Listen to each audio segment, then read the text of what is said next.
आज हम मक्का की सबसे सेंसिटिव या कहिए वैसी अवस्था की बात करेंगे जिसमें अगर हम उसका ख्याल नहीं रखते हैं तो आपको बहुत ज़्यादा नुकसान हो सकता है।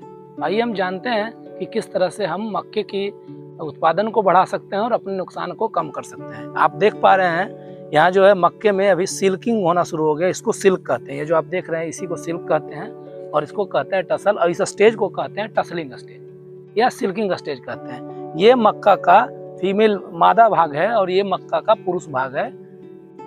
ये जो आप इसके दिख रहे हैं दाने, आपको ये जो दिख रहा है यही जो है परागन इसमें दाना बनने के लिए रिस्पॉन्सिबल होता है। जैसे कि ये देखिए इसमें इस टसल से जो दाने पराग गिरते हैं वो सिल्क पे, हर एक सिल्क एक दाने के लिए जिम्मेदार होता है। तो आप इस टसल से जैसे ही इस पे सिल्क पर गिरेगा ये परागन की अवस्था शुरू हो जाएगी।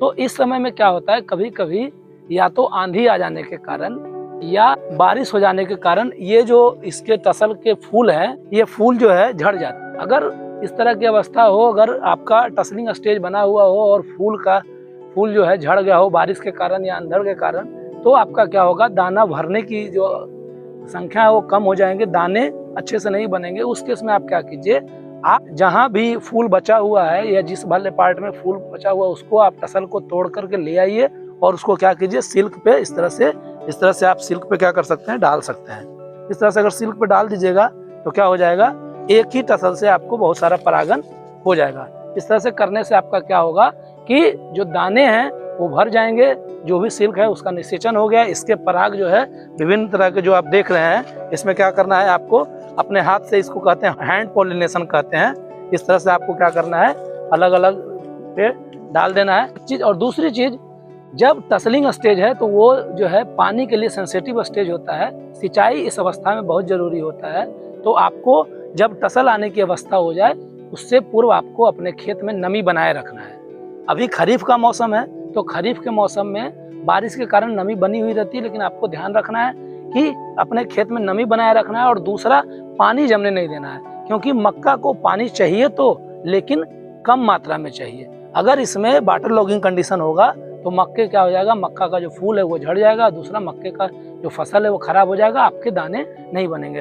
तो आपको टसल निकलने से पहले एक पानी देना है और दूसरा सेंसिटिव स्टेज होता है दाना बनने के समय में। आप चेक कर लीजिए, दाना बनने की जब इस तरह का सिल्क निकल जाए, आपका टसल मैच्योर हो जाए, तो उस समय में आपको क्या करना है, उससे पूर्व आपको फिर से पानी हल्का देना है, नमी बनाए रखना है। देंगे तो इसके दाने बनेंगे। उसको आप चेक कर सकते हैं, इसको खोल करके भी आप चेक कर सकते हैं, आपको उससे पता चल जाएगा।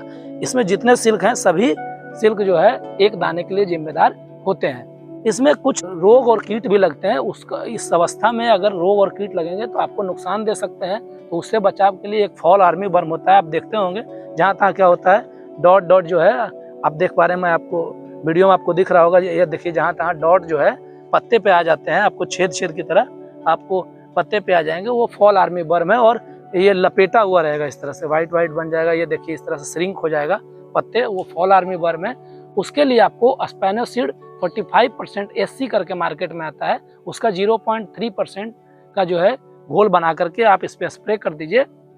0.3 ml पर लीटर ऑफ वाटर के हिसाब से आपको डालना है। डालने से क्या होगा, ये कंट्रोल हो जाएगा।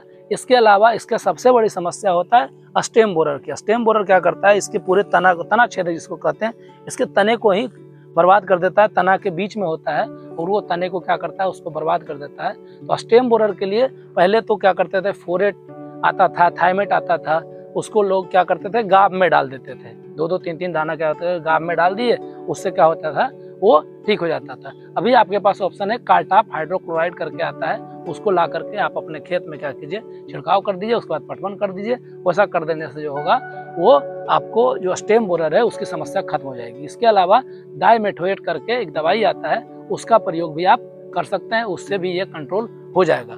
मक्का की फसल जो है वो बिहार में या विभिन्न जगहों में हर तीनों सीजन में लगता है, रबी सीजन, खरीफ सीजन और जायद सीजन में। अभी खरीफ सीजन का मक्का का क्रॉप आप देख रहे हैं। खरीफ सीजन में मक्के के लिए स्पेस ज़्यादा देना चाहिए, 45 सेंटीमीटर गुने 30 का आपको जो है स्पेस देना चाहिए। जबकि यही अगर आप जायद में लगा रहे हैं तो उसको स्पेस को जो है वो 40 या 35 आप कर सकते हैं। इसके अलावा आपको मक्के में खरपतवार के नियंत्रण के लिए मक्का में 2 बार खरपतवार नियंत्रण किया जाता है। लगाने से 15 दिन बाद एक बार और एक बार 45 दिन बाद आपको जो है निकाई गुड़ाई करना चाहिए। अगर आप निकाई गुड़ाई नहीं कर पा रहे हैं उसके बाद भी आपके खेत में अगर रासायनिक कंट्रोल करना चाहते हैं तो उसके लिए आपको एट्राजिन नाम की दवा आती है, सीमाजिन नाम की दवा आती है, वो आप इसमें दे सकते हैं, जिससे ये कंट्रोल हो जाएगा। मक्के की फसल जो है वो आपको अच्छा उत्पादन दे सकती है। आप इसको जो है इसमें अलग अलग वैरायटी आती है, स्वीट कॉर्न आती है, बेबी कॉर्न आती है, डेंट कॉर्न आती है।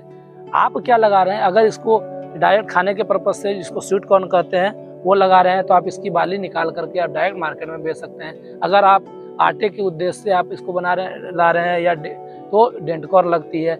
इसी में आता है कि ये फूल आने से पहले इसको टसल को हटा देते हैं हम लोग, इसमें निषेचन यानी परागन नहीं होने देते हैं, और ये छोटा सा पार्ट ही जो जिसमें जब दाना नहीं बनता है, दाना से पहले की अवस्था जिसको बेबी कॉर्न कहते हैं, उसका भी प्रयोग हम लोग। के अलावा आप इस खेत में देख रहे हैं, देखिए जहाँ तहाँ इसको जो है इस पूरे अथी को खा गया है। ये कीड़े भी खाते हैं और कुछ पक्षियाँ भी इसको खाती है और बर्बाद करती है। तो उससे बचाव के लिए आप स्पेयर करो जो आता है उसको आप अपने खेत में लगा सकते हैं, जिसको पुतला आप कहते हैं वो लगाइए, तो उससे पक्षियाँ आपके खेत में नहीं आएगी, वो बच सकता है। या आप इमिडाक्लोप्रिड का प्रयोग आप कीजिए, उससे ये कंट्रोल हो जाएगा। ये जो अवस्था है, इस अवस्था में आपको कीड़े मकोड़े और रोग से बचाव करना पड़ेगा। इसमें 2-3 रोग होता है। एक रस्ट होता है जो इसमें लगता है, रस्ट से पूरा फसल खराब हो जाता है। उसके कंट्रोल के लिए आप रस्ट के कंट्रोल के लिए प्रोपिकीनाजोल 25% EC करके आता है, उसका प्रयोग आप कर सकते हैं। इसके लिए एक और दवा है हेक्साकोनाजोल 5% SC करके आता है, 1 ml पर लीटर के हिसाब से आप दे सकते हैं। 200 ml आपको पूरा एकड़ में लगेगा। टुड़वा रोग, उसके कंट्रोल के लिए आप मैंकोजेब 75 WP करके आता है, उसका 2.5 ग्राम पर लीटर के हिसाब से आपको जो है टंकी में डाल करके स्प्रे कर देना चाहिए। उससे एक यानी कि फ्रूटिंग स्टेज में आ गया है, उससे पहले आपको मक्के के खेत में जो है नाइट्रोजन का खाद का प्रयोग करना चाहिए। तो आपको 40 से 45 kg पर एकड़ के हिसाब से आप यूरिया का प्रयोग अपने खेत में कर देना चाहिए। उससे क्या होगा कि दाने अच्छे बनेंगे, आपके फसल अच्छा होगा और उत्पादन काफ़ी बढ़िया होगा।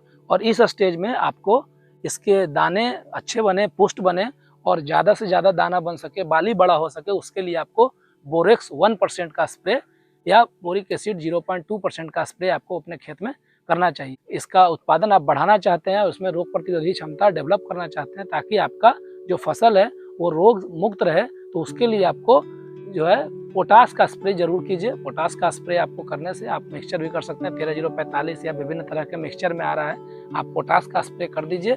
उससे क्या होगा, 75 ग्राम पर टंकी के हिसाब से डाल करके इस पर स्प्रे कीजिएगा, तो उससे इसमें कीड़े मकोड़े भी कम लगेंगे, रोग नहीं लगेंगे और आपके दाने पुष्ट होंगे और उत्पादन बढ़ जाएगा, दाना का शाइनिंग बढ़ा हुआ रहेगा।